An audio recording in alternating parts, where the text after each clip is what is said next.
right nose? It's time.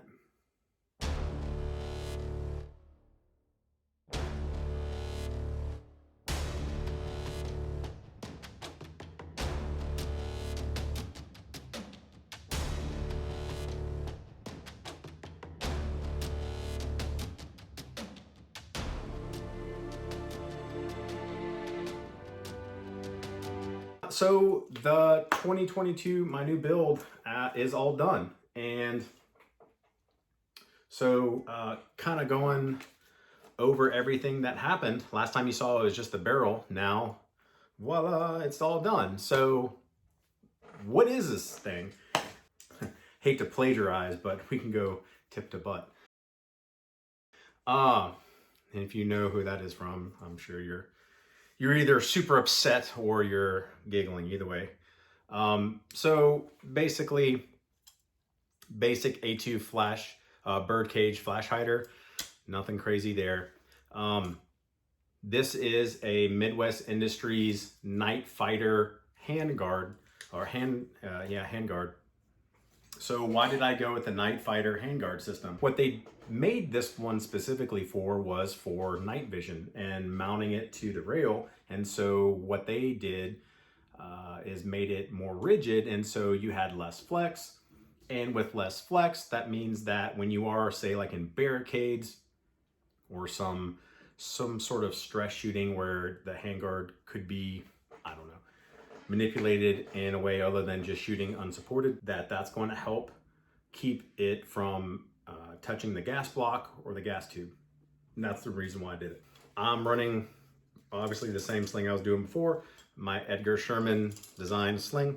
The little rubber tab broke off, so I grabbed some of my 550 cord and I fixed it. Going down, this is the Ballistic Advantage enhanced receiver set, and I've just come to really like that one. I have their standard forged as well, and I have some rifles built on both, but I just like the enhanced because I like it looking Gucci like that. No real reason other than that. Everything in that is pretty much just your basic stuff, right? So just a basic safety, right? Nothing fancy on the magazine release or the bolt catch release, nothing fancy. However, I'm using a CMC Triggers curved combat trigger. And how that came about was there's a guy by the name of Stephen King, not the author, the badass tactical games athlete that I have met through other competitions. And he is actually one of CMC's reps. And he reached out to me at previous competitions and he asked me if I would be curious into trying one of their triggers. And I said, absolutely. So thanks to Stephen King, he's letting me try out this CMC combat curve trigger. I was using a 2-stage trigger before. Now this is a single stage trigger. It's a 3.5 pound trigger, which that's about what I had before, but it was in 2 stages. So I went and shot it at the range today for the first time, and I like it. So it's different going from that 2-stage and going to that single stage, but I really like it. There's no creep, and it's a clean break, and the reset is perfect. I mean, I really have no issues with it, except for maybe just a little bit of training with it, just going from that 2-stage to a 1-stage. What's a 2-stage versus a 1-stage trigger? I'm glad you asked.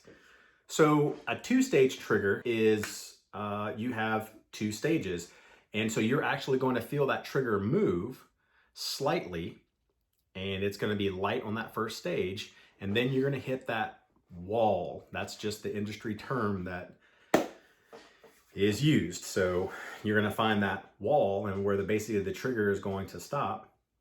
And at that point, you're going to have a certain amount of poundage to overcome that wall, and that's going to fully engage that trigger. So the one I was using before was from Geissele. It was a super dynamic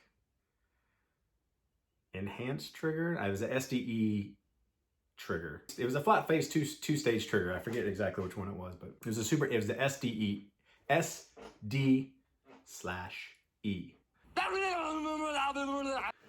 Super Dynamic Enhanced.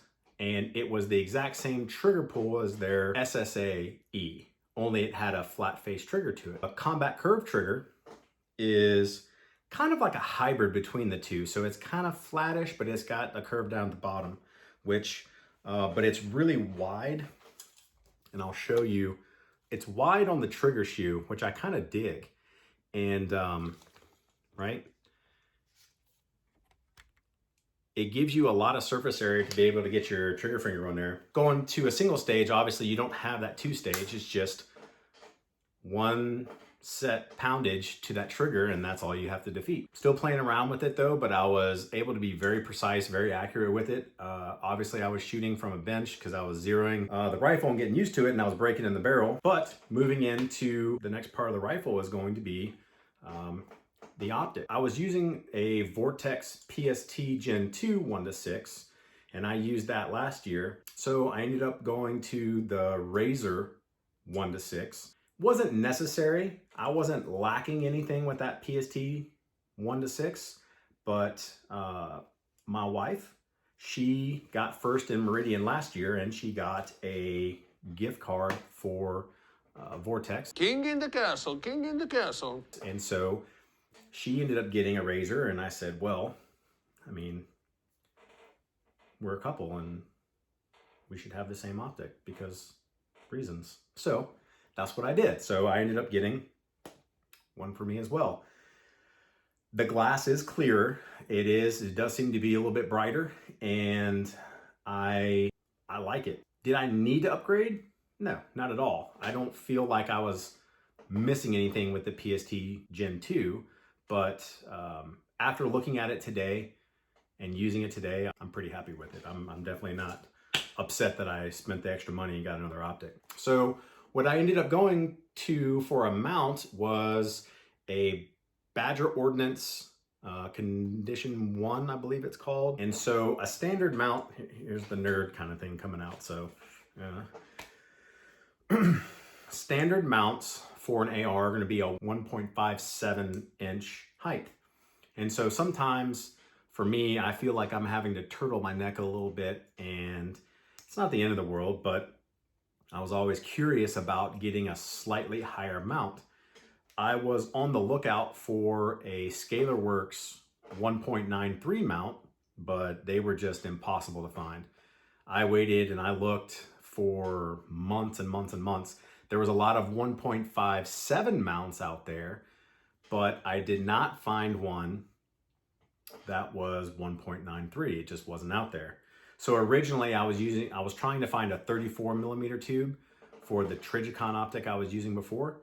And then I got away from that and I ended up looking for a 30 millimeter tube, which that's what this is. And I found the Badger Ordnance mount in, and I definitely feel more upright when I'm shooting standing. My only concern was shooting in the prone. I don't have a ton of experience in the prone yet, but I'll keep you updated on that.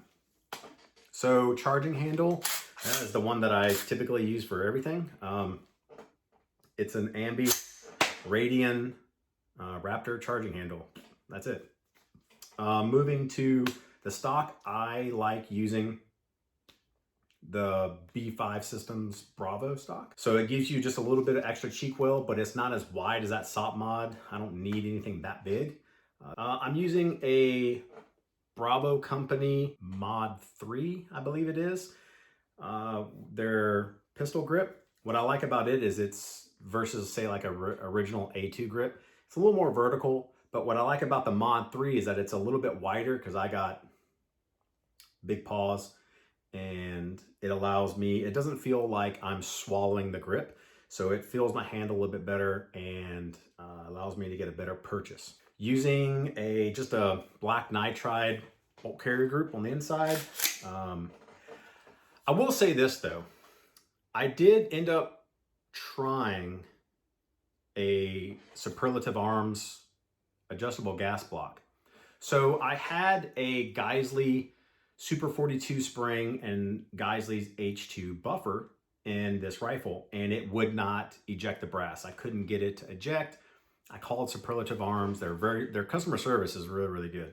So they told me that I needed to go back to just a stock carbine spring and carbine buffer. So that's what I did. Swapped out the Geissele buffer spring and buffer back to just the basic buffer spring and buffer, and it started to eject. I was like, cool, great. And so obviously with it being adjustable, I follow the directions.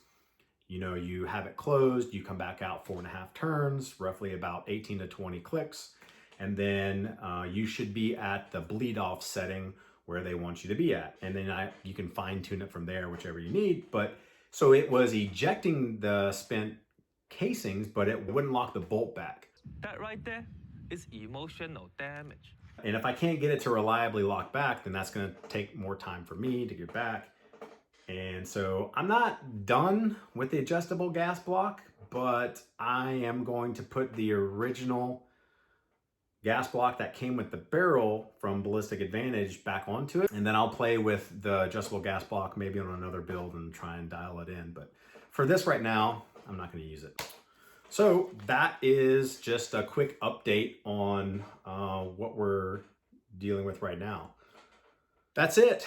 So as always, if you enjoyed this video, please hit the like button and subscribe. And if you have any questions or comments about this rifle or whatever is going on, write them down in the comments. And as always, thanks for watching. And